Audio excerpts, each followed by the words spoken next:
Advisory Council for March. I'm Mr. Winders, part of the marketing team and medical records. I'm filling in for Pearl and Colonel Morales. And next slide. So some of the stuff we'll go over. We'll go over a health fair, the TRICARE table schedule and info booths, patient relations representatives, and then the Joe's Tea pilot, and any new business open forum as usual. So for the health fair that we had on the 21st of February, this is kind of what our numbers were. People reached Facebook-wise between the video views and advertising. It was 1.4 thousand. And then our goal for the actual attendance was 100 people. 266 is what showed up for it. And then the Facebook views of the videos that we actually shot live at the health fair it reached 523 people. Last I checked, it was at like 612, I think, was the views. So those numbers are a little bit older, but yep. So here's some pictures, just in case you didn't make it or wanted to see some stuff. But yeah, it was pretty good. All the vendors showed up, so it might be something that we look to do again, maybe when the weather's nicer in the summer, but at least maybe make it an annual thing. So. And this is going to be the monthly TRICARE visits, when the next TRICARE tables are, so 25 March, 29 April. We put the table up at the front, and we usually have info. We have a TRICARE rep there for any questions, stuff like that. And then as we were talking, we're looking at a spot that we can just put a bunch of TRICARE info for all the time, flyers and stuff like that. So then we'll go over our Joe's responses for up to January. So I don't think we haven't gotten February yet, but. So this is recommended facility.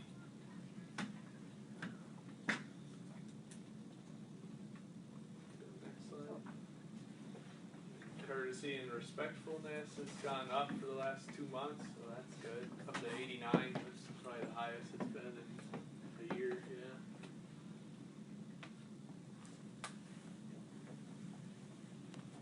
So this provider explained things in a way that was easy to understand for the patient. That's gone up exponentially as well, from 64.8 response rate to 89.1 for agree. And then provider team considers my values and opinions when we make decisions about my health care. Stayed about the same. Able to see provider when needed. Went up a little bit, but it stayed about the same for January from December. Courtesy and respectfulness of clerks and receptionists, that went up a little bit.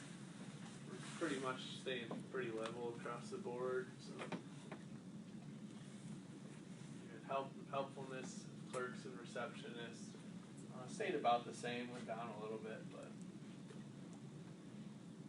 So the new thing is we had a program called the Patient Advocate Program. They've changed that name to the Patient Relations now. So basically what that's going to be is we have approximately 16 individuals, one in each section that's designated patient advocate or patient relation representative. So their job is to be the middleman between the patient and the provider team or that section for issues or complaints that come up or stuff like that. So there's one in each department. They've been trained in-house from our med group patient advocate, and then they've also been trained through DHA, Defense Health Agency. So they've all been trained, and they're going to be the first line of defense when it comes to patient-related issues. So, next slide. So, quick question. Yeah, sure. Is that becoming an Air Force-wide? Yeah, so that's DHA. I'm pretty sure is changing to that format from now on. So instead of having patient advocates, it's going to be the patient relations representatives, or PRRs they call them. So that should be DOD wide with DHA doing that. There's a little bit more formal training from higher up, and then we also did an in-house training as well. So just, customs and courtesies, how to handle certain situations, the way the issue should flow from hitting the patient advocate and then working its way up the chain, that type of stuff. So that's kind of where it's going. But yeah, it's going to be wide. And are those going to be printed? If I recall, we recently had a card at primary care check-in that had a list of advocates. Yeah, so we'll have it on the video board. We got to get everybody's official picture and stuff like that yet. They just finished the training, I think, last week or somewhere around there. So what we'll do is we'll put it on the video board, and then we'll probably make some type of advertising board or flyer or something out front. It'll definitely be at the front desk for the clerks to have. So if you go to the front desk, say, hey, I'd like to talk to the patient advocate for radiology or family health, they'll be able to look at it, get it, call them, they'll come right up and take care of it. So. But something with phone numbers on, because sometimes people don't decide they're upset enough about a situation until after they get home. Yeah, we'll be able to probably provide phone numbers. Because there was a thing that said patient advocate. I wonder if there's one in my phone. Oh, you mean from the There was just a little card that said patient advocate. Yeah, that's gonna probably change. So. Well, I mean, of course you're going to change the name, but. Because there's gonna be an advocate in each section, so it'll just be the Right. clinic's number, and then you'll ask for the advocate representative for that clinic. Oh, okay. Okay, yeah, no, I don't have one, but there was a little printed thing that you could have Yeah, away from here. there'll be stuff up front for that, all that stuff.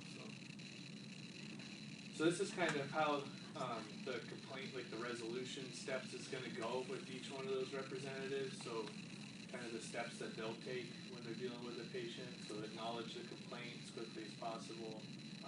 They'll respond to the complaint within 48 hours. So if you do have something that comes up after the fact or something like that, there'll be a quick response time.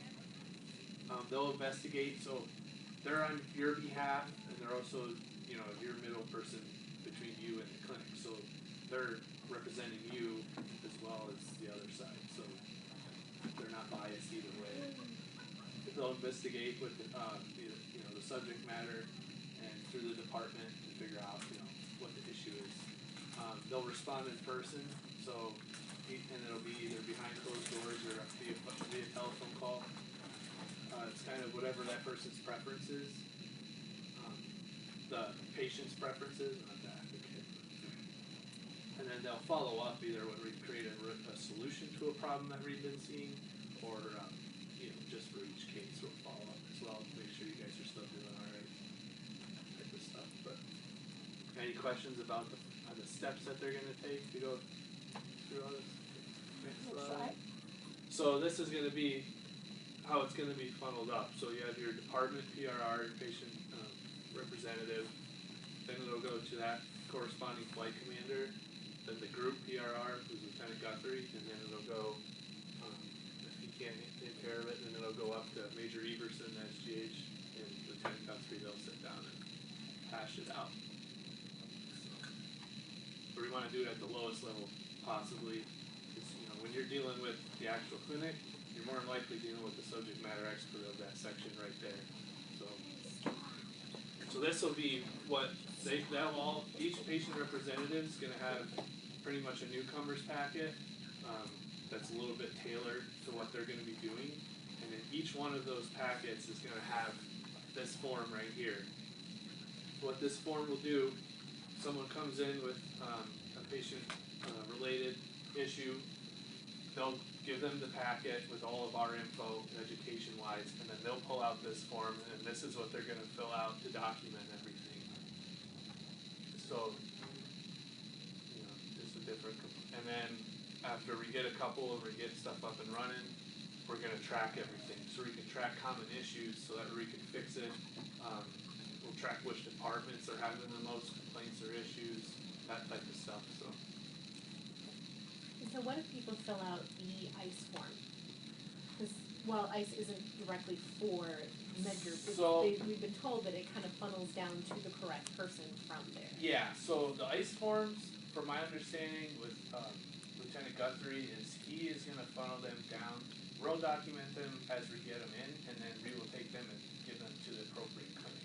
But with the ICE forms, they actually, even if you put it on paper, with the ICE format, the way their organization, it gets entered in electronically, and each corresponding clinic has someone that has access to the ICE website.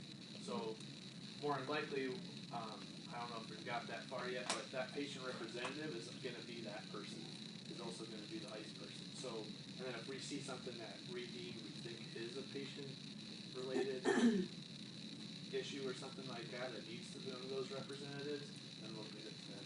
And then they'll go through the same process, just not with the same paperwork? Or do they have to then call them and fill out paperwork? Yeah, so they'll still, the representative, they're gonna be filling out that paper. That paper's for them, for us to track what's going on, what the issue was. So that way, if it isn't handled at the lowest level, we can hand that up, and it'll go, so they can look and get a background, know what's going on, and then we can kind of keep a history of what's happened since they've talked to that first person. So the ICE comments is gonna be tracked, but that's gonna be more survey-like. So if we see something in those comments that's deems they need to talk to one of those people, they'll get it. But if it's So it's not an automatic, if you fill out an ICE, No, then you go straight absolutely into not. Nope. the patient representative? No. Okay. Any more questions about the patient relation representatives or anything like that? So, but like I said, they just finished the training. There's still a little bit of details we're gonna work out, especially when it comes to the ICE thing and that type of stuff. We're still getting that up and running as well. This is what we're getting into next, is kind of linked to that stuff as well. So this is the Joe's T pilot that Goodfellow has been taking on. It's us and then one other Army installation. Joe's T, Joint Outpatient Experience Survey, so you're getting, we talked about this at the last few feedbacks, but the T stands for text messaging. It's a text message capability. We already started advertising and marketing it. This is the flyers with the logo that we redesigned. I don't know if you guys seen the ones that we were given to kind of play around with, and they weren't very. Didn't we see them last month? Yeah. And weren't they kind of useless? Yeah, so. I mean. Yeah, so the marketing team designed these ones here. DHA is taking them and using them universally. So this logo here was designed here at Goodfellow. Same with these two flyers. And so that's what DHA is using them pretty much for every base that's going to have the Joe's T capabilities. But we're piloting it. And look, there's an old person in the picture. So, yeah, I made sure I listened to what they said because I remember, I was like, I gotta have an Army guy in there, I gotta have a retiree in there, so. But, so the Joe's T, the actual surveys will start to be sent out, I wanna say the earliest ones will be the first week of May. That's at the latest. They're kinda testing it right now with a couple of them, making sure systems-wise it's working. Because CHCS has to talk to the Joe's T program and stuff like that. So basically, the way it'll work is when you come in for an appointment, you'll be asked if you want to participate in one of these text message surveys. We'll attach a code to your appointment slot. The Joe's T program, the company that runs that, they'll pull those codes will show up for them.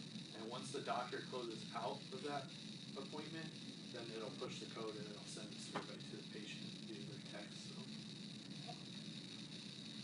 Any questions about that or anything?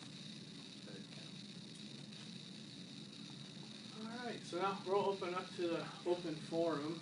Anybody got anything they'd like to talk about or any questions?